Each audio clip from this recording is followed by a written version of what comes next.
So I just got off of a job interview, job preview. It was like a 10-minute phone call, but I actually did really great. And I wanted to kind of just get on here to express myself. I'm feeling kind of good. I'm 4 days into taking Zoloft, right? My doctor prescribed me Zoloft 25 milligrams in order to, fight depression slash depressive syndrome or whatever. And I did disclose that I do have, I experience anxiety as well. And, I guess the Zoloft is helping. It's not the only thing. It's not like I haven't cried, It's not like I haven't felt sad and had that, I'm not sure if it's just me, but I know on days when I feel like there's just a dark cloud literally right here, and I don't want to do anything else but lay in bed and do whatever, I know that that's when I'm having a bad mental health day. And so, it might be the placebo effect talking, but that lint. I think it's a piece of paper. It might be the placebo effect, might not be. And I know it says that most people say that it takes a couple of weeks for Zoloft to work, but I think that just the thought, finally, I'm going to be taking care of myself and my mental health because I matter. My prayers to God that He would heal younger me. This is me, but younger, right? That He would heal me and help me and really, just me being in a more empowered state. I think it's really good, and I'm going to stick it through and see how it goes. I just like the first week, I haven't had any crazy symptoms. I did have like a persistent headache yesterday. And I'm not sure why. I'm not sure if it's the Zoloft. And I can still feel it a little bit, but it's not as like pronounced as it was yesterday. What else? I also, what is another symptom that I had? Because I knew there was another one, but I have been feeling a little nauseous, but not like to the point where I want to throw up or anything. Like certain things, certain smells they just disgust me. Like, no, and I'm not pregnant, by the way, but yeah. So far so good. Yesterday I just had this burst of energy. Honestly, like I haven't been walking or running in months.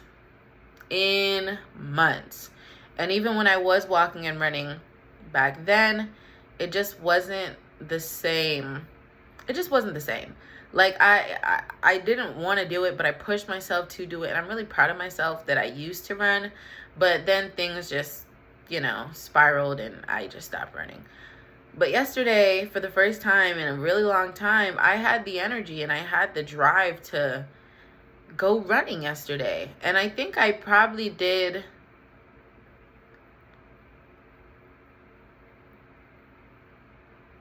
at least 2 miles.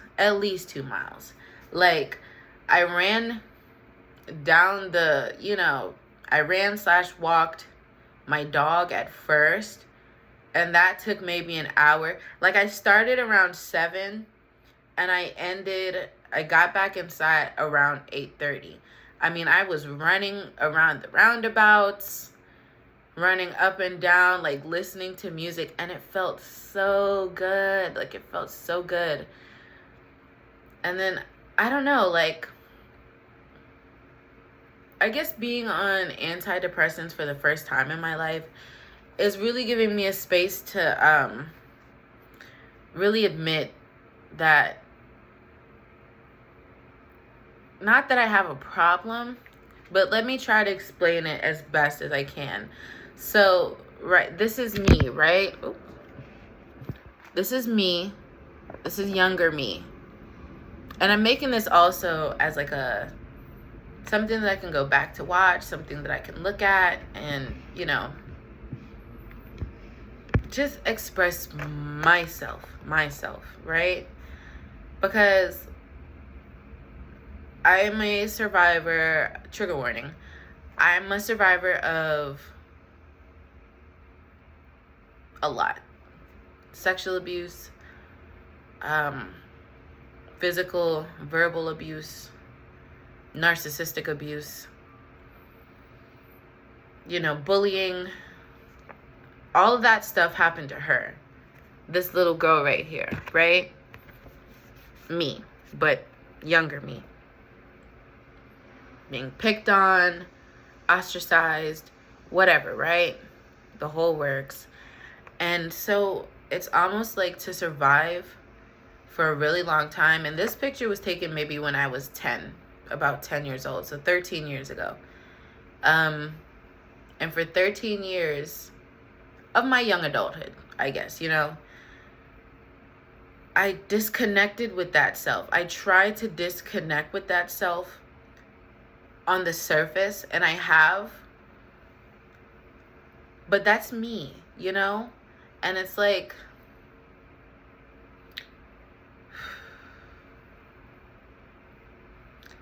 I've come to the realization, based on a lot of things that are happening in my young adulthood, like me, you know, still living at home with my parents, me feeling like a child still, so on and so forth, can be attributed back to her not getting the chance to actually grow up, you know? Like, I grew up physically, you know, learned some things, mannerisms and so on and so forth. But at the core, I still am her, this girl who was hurt, you know, this girl who was abused and violated. At the core, I'm still her. And so it's like, now that I'm at this place, I don't want to run away from it's like my young adult self has been running away from what she needs to do in order to heal. And that's led me down some interesting paths, but I'm here now, you know? And so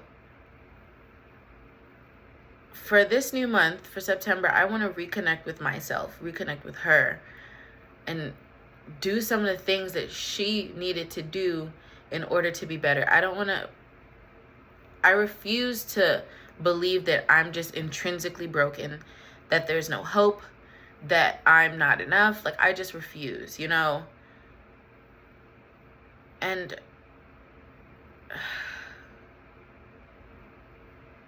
I'm not going to confront my parents, but I'm definitely going to have a conversation with my mom and dad together about some of the things that happened, some of my disappointments with them. And I'm really proud because she has grown up to be an awesome woman in spite of the things that have happened. And so antidepressants, Zoloft, Sertraline / Zoloft, I want that to be the catalyst. I want this to be the catalyst of my healing, because I'm a beautiful woman in spite of what happened to me. You know, I developed a lot of coping mechanisms around the trauma that I experienced. For one, overeating or emotional eating, addictions. And we can kind of get into that a little later. I don't feel like disclosing certain things, but promiscuity back when I was a little younger, because I was still trying to cope with the things that happened. But again, I don't want to be disconnected from that anymore. Like, it happened to me. This is me. That was me. And so, you know, you can dress up and make up and change everything on the outside, but it's the core. It's the core that really matters. And just one thing, I also want to point out that For a while, even in my childhood, I felt like not a loner, but just different. You know, I was born in America, so I'm an African American, technically, by all means, right? And I just look so good today. But I grew up away from my parents in a different country. And my parents weren't together. So from the jump, it was already dysfunction. I grew up in a different country. And I identify a lot with that country. But also while I was there, I wasn't necessarily accepted as one of them because I wasn't one of them. I was an African American. I was an American. I spoke American English, but I could also speak patois as well. And so I would go there and try to be a part, but never really got accepted, never really got, never really fully was a Jamaican, because going back and forth, it's like, okay, I'm an American at one moment and then a Jamaican at one. And then it just, it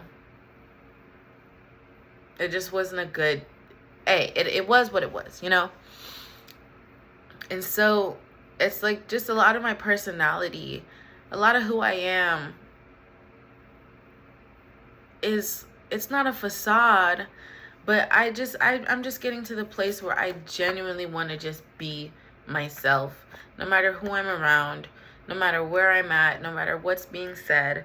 And it's just like, again, I just want September to be a month of reconnection with myself, not allowing anybody else, not letting go of how I used to survive, how I used to cope, as someone who went through childhood abuse and trauma and the whole works, I deserve better. I deserve better, and I'm going to do everything that I can, because if you've been through abuse and neglect and the whole works as a child, and this is not to say God has not been good, because through it all, the Lord was merciful. Through it all, the Lord was my friend. He was there for me. He's always there for me. He's my father. And I don't want it to seem like I'm ungrateful to him. So I'm actually praying to the Lord that he will really heal me at my core, so I don't have to be disconnected from myself anymore as a means of surviving, but to actually to thrive. So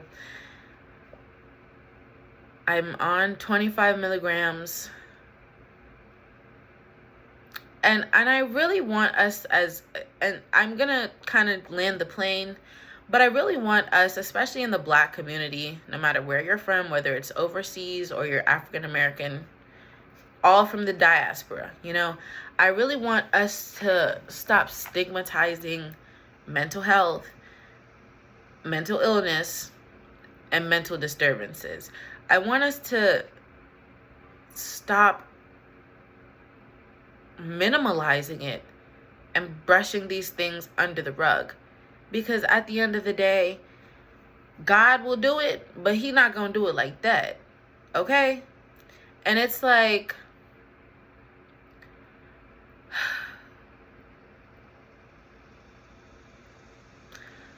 we think, oh, don't call down sickness on yourself. Oh, just trust in the Lord, so on and so forth. I'm not saying we shouldn't trust in God, but the issue comes when we're suffering in silence and everyone around us is saying, don't worry, the Lord got you. Don't worry, you'll be all right. We're Black. We don't have time to do whatever. And I'm done living my life like that. I don't want to live my life like that at all. And again, I've just been so disconnected from myself. It's like I've been talking, but I haven't been talking. And I'm not necessarily saying in this video, but I want to speak from a place of empowerment and certainty in myself. And I guess a part of that is acknowledging what was and honoring who I am today, and knowing that I deserve the best. I deserve healing. I deserve happiness. I deserve wholeness. And I deserve the gift of forgiveness of everything and everyone. It happened, but I got to take care of me now. And again, it's just like, if you need help, it doesn't matter if you're black or white or Hispanic or a dog or whatever. It doesn't matter if you're a Christian, or a Muslim, whatever. It doesn't matter who you show up as in the world. If you need help, get help. Go to your doctor, get a psychologist, and really know that you are worthy of healing. It took me a long while to get to this place, and I'm honored, and I can say that I have grown a lot and I've changed a lot, but there's still things at my core that still need to be healed. And so I can't go back to the past to undo what has, I can't undo anything, but I can just honor myself and say that there's a letter to myself on the back. She has grown up into me who's been to Paris, me who, has a blog, me who does YouTube, me who does whatever. She is me. Me who's written a book as an author. And I think that a part of childhood healing is to not completely throw away our childhood self, but to heal and integrate our childhood and adulthood self with, our talents and skills and so on and so forth. So the month of September is going to be a month of healing and rest and restoration for me. I'm praying for this new job that I can do. I don't want to self-sabotage anymore. I really don't. I deserve good things. I want good things. And I literally have to get out of my own emotional way to do it. My emotions are fickle. They're up and down.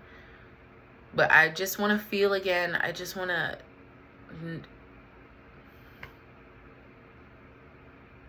honor myself, as the beautiful woman that I am. My goals for September are self-care, like real self-care. And I know this is it's a lot, but we're going to get it done, Again, I'm on 25 milligrams of Sertraline. Let me actually go get it.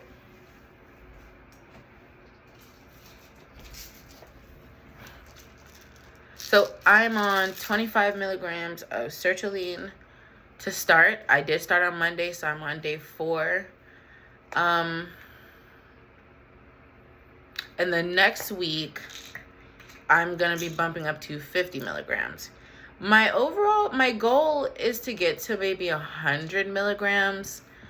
Like I think that would be a good place for me for a little while. And I've seen other people with like huge tablets, but mine are pretty small. Like they're super easy to swallow, super easy to manage. And yeah, I know some people talk about Sertraline / Zoloft and say, oh, they're only doing it temporarily, they're coming off of it, so on and so forth. But I think it's really worth a try. I've never been on antidepressants ever in my life, and I thought that I could just do it. I could just manage, that I could just get through on my own. And it was a tennis game, literally, in my mind of, you're good enough. No, you're not. You're good enough. No, you're not. You can do it. No, I can't. It was just always a back and forth, just dark clouds, just spiritual attacks as well. That's also another thing, but, we'll get into that another time. But I'm just admiring myself right now. Like, I'm really not what happened to me. That doesn't define me. I'm not defined by that, and I won't define myself by that. And so, in conclusion, I think I'm going to make a shorter video about, Zoloft alone, but this was just like an introduction to what it is why I started taking antidepressants, and what I'm hoping from them for this month. Again, more energy, less anxiety,